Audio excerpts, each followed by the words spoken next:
This video is sponsored by Gorilla Wood Glue. Gorilla, tough enough for the pros, easy enough for everyone.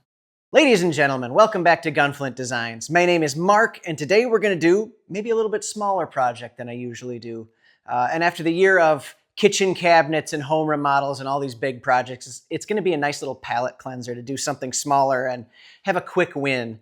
The project is, here's a prototype, essentially this.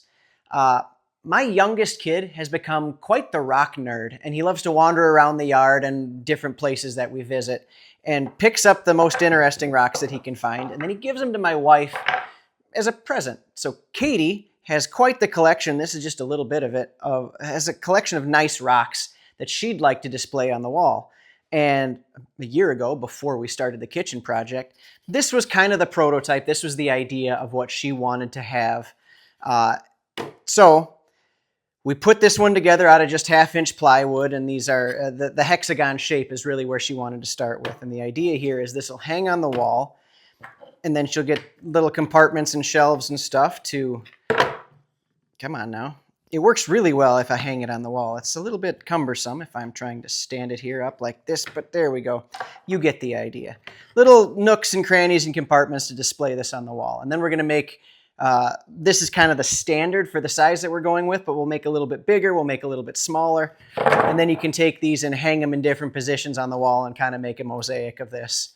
And yeah, that's the general idea, so let's get started.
All right, at this point I've got a whole bunch of material prepped, just a bunch of 1/2-inch by 1.5 wide walnut sticks. I got a bunch here, all made out of scraps. This is a great use of the scrap bin pile. I even did a couple of sticks of maple just because I had it. It was easy. I was in the process of it.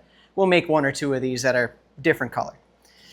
Now we have to start cutting our segments out. And when I first did this, the prototype, I was a little bit not stressed out, but I was scratching my head because I know what 90 degrees looks like, and I know that half of that is 45.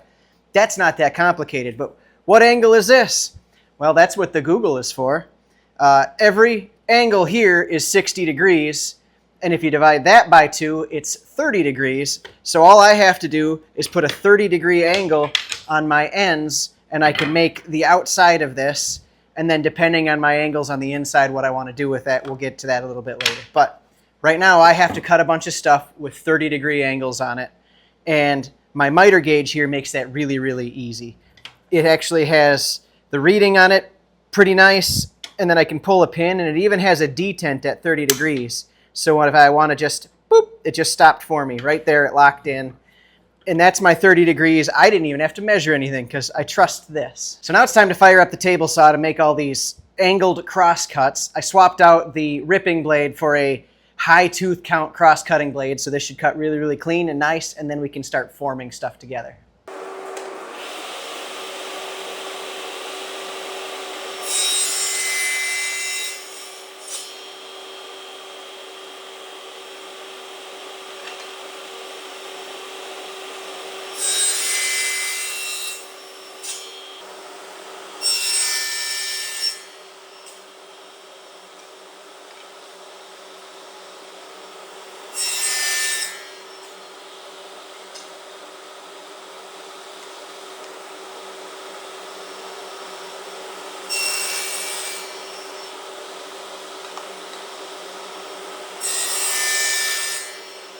The next step here is that I need a way to hang this thing on the wall.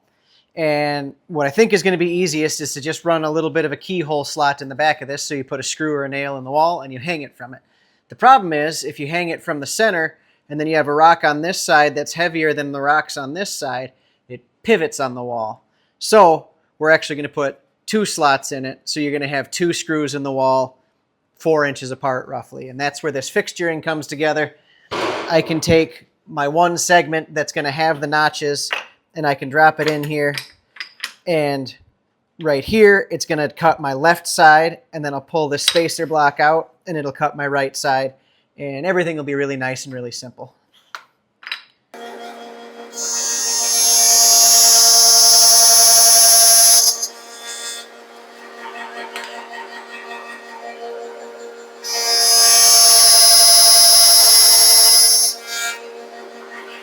There, just like that, I have my keyhole slots, and when it's glued together, it'll look a little bit like that, and then that can just hang on the wall, and you'll never really see those things, I guess, unless you hang it really high, but I'm not worried about that. The other thing I was going to point out, so I've got a stop block on this side, a stop block on this side, a spacer, which is a little bit redundant because it's going to stop here, and it's going to stop here. This one just kind of helps me hold it against the fence, otherwise it gets a little rattly and a little shaky. And then this fence bumps into that clamp, so it stops just short of passing all the way through this. So there's maybe a 1/16 of material on this top surface of this before that bit would blow through the back side, and now it stays nice and clean.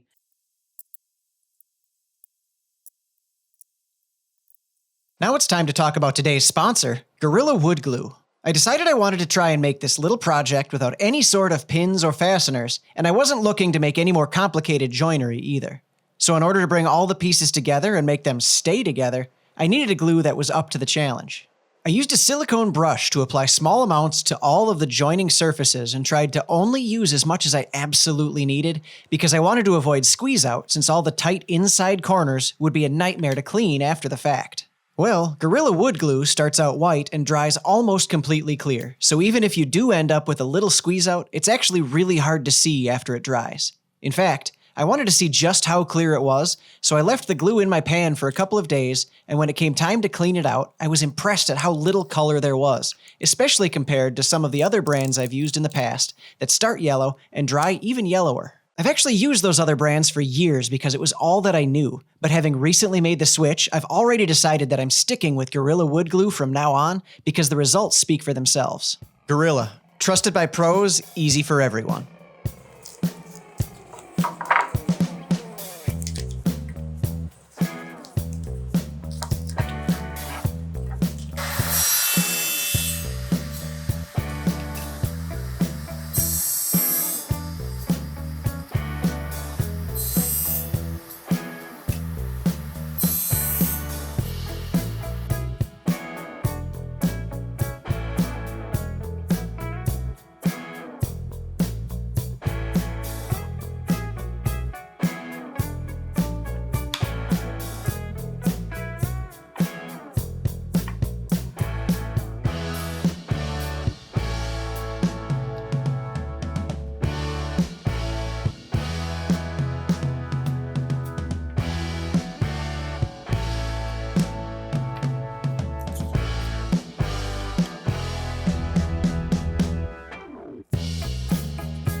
At this point, they're all finished up and I just got to get them hung on the wall. And I'm going to use the laser to kind of help me.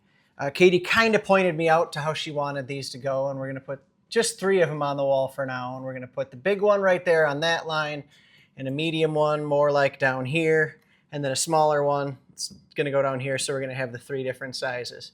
So I just need to get that spot marked out, and then we'll mark the other ones based off of that. So starting with kind of like the left and right that we want. I'm going to go with right about there and just mark a spot on my laser. And I know that this one is 5 inches from hole to hole. So on that same laser line, I'm just going to go over from where I was to where I is. And there's 5. And these things just don't weigh much. And the rocks that are going on it are so little that they're not going to weigh much. So I'm going to start out by just putting some drywall screws into drywall and hope that that holds the weight so that I can avoid using wall anchors. I might hit a stud because I know there's a few in here, which would be helpful. And if it looks like they start to sag or I start seeing drywall dust on the floor, then I'll know I have to come back and add wall anchors. But for now, I have to try not to step on the dog and just hit that little spot.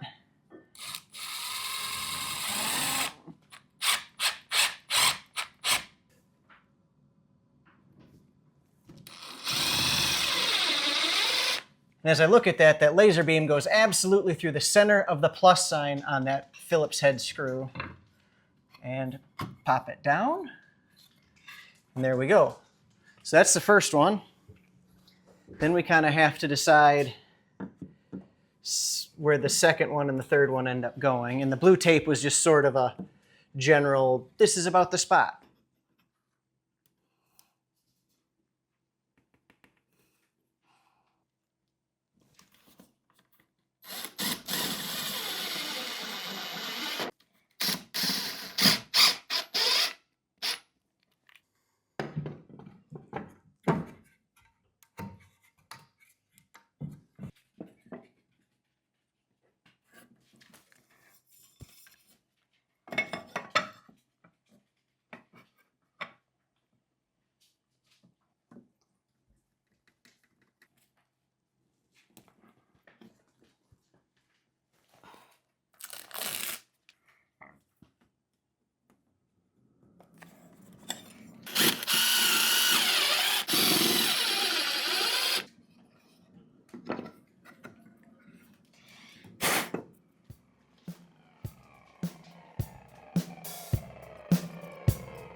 All right, guys, that's going to wrap it up for this one. I think they turned out pretty nice. Katie's very happy with them. This was all her idea, and I think it came out the way she had in mind. You can see we've got a little room to grow right here, and I have a couple of extra ones so that in the future, if she wants to expand this thing out, we can. We have a family vacation coming up, and I bet kind of because of this, we're going to end up looking for some rocks along the way. So anyway, thank you very much for watching. Do all the epilogue stuff like liking and subscribing and checking the links and whatnot. And thank you very much to Gorilla Glue for sponsoring this video. I am a very big fan of the glue. That's no joke. I was using the other brands for a long time because that's the way it was. And recently I ran out of that stuff and I went and bought Gorilla Glue. Turns out I like it better. So this relationship here is actually a very good one and a very organic one. I was into it before they reached out and like everything about it. So thank you guys. I'll stop rambling. I'll get to work again, I guess. And you guys have a great day. We'll see you next time.